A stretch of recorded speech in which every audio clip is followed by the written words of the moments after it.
Salam sejahtera bagi Anda semua dimanapun Anda berada. Hari ini kita memasuki topik kedua, yaitu apakah saham itu? Saham adalah merupakan bukti penyertaan modal, baik pada saat pendirian perusahaan maupun melalui pembelian saham perusahaan terbuka di bursa efek atau bursa saham. Penyertaan modal ini akan digunakan oleh pihak manajemen untuk membiayai kegiatan operasional perusahaan. Saham memiliki nilai nominal atau par value. Imbal hasil yang bisa Anda dapatkan nanti adalah berupa dividen ataupun capital gain. Dividen itu tergantung keputusan RUPS atau Rapat Umum Pemegang Saham. Bisa dibagi, bisa tidak. Sifatnya adalah kebijakan, bukan kewajiban. Jadi tidak ada rumus besaran dividen. Terkadang perusahaan juga tidak membayarkan dividen dengan alasan ekspansi atau membayar utang. Tapi otoritas jasa keuangan menerapkan sanksi bagi perusahaan publik yang tidak membagikan dividen selama 3 tahun berturut-turut dengan alasan yang tidak jelas. Harga naik dan Anda pun melepaskan kepemilikan saham dengan menjualnya melalui bursa efek. Dan Anda akan mendapatkan capital gain. Ada 2 jenis saham. Saham preferred atau preferred stock dan saham biasa. Kita bahas yang pertama. Saham preferred atau preferred stock. Penanaman modal atau kepemilikan saham pada preferred stock itu adalah pada tingkat terbatas. Dia tidak memiliki hak suara dalam RUPS, tapi dividennya sudah ditetapkan dan pasti. Itu makanya disebut fixed income dalam persentase tertentu atau interest rate berdasarkan par value atau nilai nominal. Pembayaran dividen bagi preferred stock itu didahulukan dibandingkan dengan saham biasa. Makanya disebut preferred. Jika perusahaan rugi atau untung, pemegang saham preferred tetap dapat dividen. Tapi umumnya perusahaan tidak tertarik menerbitkan saham preferred karena hampir mirip dengan pinjaman berbunga. Bedanya perusahaan tidak perlu menyediakan agunan. Karena sifatnya preferred, dalam hal perusahaan mengalami kebangkrutan, perusahaan wajib membayar terlebih dahulu dibandingkan kepada pemegang saham biasa. Jenis investor yang tertarik untuk menjadi pemegang saham preferred itu adalah risk averter, tidak mengutamakan capital gain, dan memperlakukannya sebagai long-term investment. Faktor-faktor yang mempengaruhi peningkatan harga pada saham preferred itu tidak banyak, kecuali tingkat suku bunga deposito perbankan. Jika suku bunga perbankan naik, maka harga preferred akan turun. Demikian sebaliknya, terjadi supply and demand. Satu-satunya peningkatan nilai hanya melalui capital gain. Ada 2 jenis saham preferred. Yang pertama, cumulative preferred stock. Apabila perusahaan tidak bisa membayarkan dividen pada tahun buku tersebut, maka dividen untuk pemegang saham preferred itu akan diakumulasikan dan akan dibayarkan pada tahun berikutnya. Otomatis, pemegang saham biasa pun tidak menerima dividen. Dan perusahaan akan mencatatnya sebagai utang dividen atau dividend payable yang wajib dibayarkan pada tahun mendatang.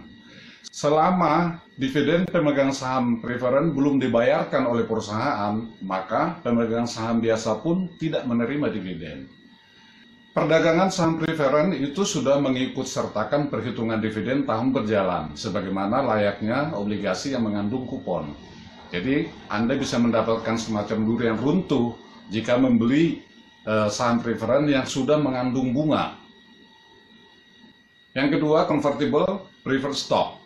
Jenis saham seperti ini adalah untuk menukarkan saham preferred menjadi saham biasa secara proporsional dengan rasio tertentu yang telah ditentukan terlebih dahulu. Ini lebih menarik dibandingkan dengan cumulative preferred stock. Kita hentikan pembahasan preferred stock untuk sementara. Nanti kita akan kembali pada saat pembahasan valuasi saham. Lalu yang kedua, saham biasa atau common stock. Bicara saham perusahaan terbatas berarti adalah saham biasa. Demikian juga dalam konten pembelajaran ini. Jadi ketika kita bicara saham, maka yang dimaksud adalah common stock atau saham biasa. Pada awalnya, semua perusahaan terbatas adalah perusahaan tertutup. bukan perusahaan terbuka atau perusahaan publik. Disebut terbatas karena seluruh aset, kewajiban, dan permodalan hanya dibatasi dalam lingkup perusahaan itu sendiri. Jadi apabila ada direktur atau komisaris memiliki utang atau piutang dan harta secara pribadi, itu tidak termasuk kewajiban atau hak perusahaan dan aset perusahaan. Perusahaan terbatas didirikan sekelompok pemodal awal dengan menyetorkan sejumlah modal yang dicatatkan sebagai modal disetor dan ditempatkan penuh. Misalnya, PT Alpha Omega Realty didirikan oleh Tuan Amir, Tuan Bram, dan Tuan Charlie dengan modal awal sebesar 100 miliar rupiah yang setara dengan 1 miliar saham. Berarti satu saham sama dengan 100 rupiah. Tuan Amir menyetor modal awal sebesar 35 miliar atau 350 juta saham. Tuan Bram 25 miliar atau 250 juta saham. Dan Tuan Charlie sebesar 10 miliar rupiah atau 100 juta saham. Setoran modal itu dicatatkan sebagai modal disetor dan ditempatkan penuh. Totalnya adalah 70 miliar rupiah. Kekurangan 30 miliar tetap dicatat sebagai modal awal yang sewaktu-waktu bisa disetorkan jika mereka bertiga atau salah seorang dari mereka hendak menambah kepemilikan saham. Atau bisa juga melalui mekanisme penawaran umum perdana saham atau Initial Public Offering atau IPO, atau istilah kerennya go public. Dengan membeli saham perusahaan terbuka, Anda masuk melalui penyertaan modal yang dicatat sebagai equity investment. Ketika sebuah perusahaan meraih laba, kemungkinan besar harga saham akan naik dan dividen dibagikan serta berpotensi mendapatkan capital gain. Sebaliknya, perlu diteliti apa penyebab penurunan laba atau kerugian perusahaan. Apakah faktor internal, misalnya akibat kompetisi pasar atau produknya tidak bersaing, atau faktor eksternal, perekonomian makro seperti inflasi, sehingga menyebabkan daya beli masyarakat terhadap produk mereka menjadi turun. Setiap lembar saham mewakili porsi kepemilikan di perusahaan, tergantung outstanding share atau jumlah saham yang dikeluarkan oleh perusahaan. Contoh, PT Alpha Omega Realty tadi. Setiap lembar saham yang Anda miliki akan mewakili 0,000001% kepemilikan Anda di perusahaan itu. Jika Anda memiliki 10 juta lembar saham, maka persentase kepemilikan Anda adalah sebesar 1%. Pada umumnya, perusahaan mengkonversikan modalnya menjadi jutaan lembar atau bahkan miliaran lembar saham dengan nilai nominal tertentu. Perusahaan besar seperti Astra International Tbk, kode sahamnya adalah ASII, hingga tanggal 31 Desember 2022 sudah mencatatkan lebih dari 4 miliar lembar sahamnya dengan nominal Rp50 per saham, atau setara dengan 2,24 triliun di Bursa Efek Indonesia dari total 60 miliar lembar saham dari modal dasar yang tercatat di anggaran dasar ASII. Beli satu lot atau 100 lembar atau 0,000000166%. Anda sudah tercatat sebagai pemegang saham di Astra dan Anda berhak hadir pada saat RUPS. Rp50 itu adalah nilai nominal per saham, bukan harga pasar saham di Bursa Efek. Kenapa? Nanti kita bahas. OJK menetapkan pihak yang memiliki 5% atau lebih saham perusahaan publik wajib melaporkan kepemilikannya dan wajib mencantumkannya dalam daftar pemegang saham perseroan. Jika 25% atau lebih, pihak tersebut akan tercatat sebagai pemegang saham utama atau pengendali. Pemegang saham sebaiknya mencermati setiap perubahan atau kejadian yang signifikan pada perusahaan tersebut. Misalnya, kerugian atau keuntungan akibat selisih kurs, perubahan pemegang saham. Itu biasanya bisa dilihat pada laporan perubahan ekuitas yang umumnya dilaporkan bersamaan dengan laporan keuangan. Merger atau penggabungan usaha, akuisisi atau pengambilalihan usaha, transaksi yang mengandung benturan kepentingan, direksi senior yang mengundurkan diri, kerugian akibat kebakaran atau bencana alam, dan lain sebagainya yang akan memengaruhi kinerja perusahaan yang tentu saja akan berdampak pada harga sahamnya. Setiap saham memiliki hak suara dalam RUPS secara proporsional pada setiap RUPS pengambilan keputusan yang bersifat material. Perubahan anggaran dasar harus disetujui oleh pemegang saham. OJK mensyaratkan RUPS untuk perubahan anggaran dasar harus dihadiri 2/3 pemegang saham perusahaan secara keseluruhan dan disetujui pemegang saham yang menghadiri rapat itu.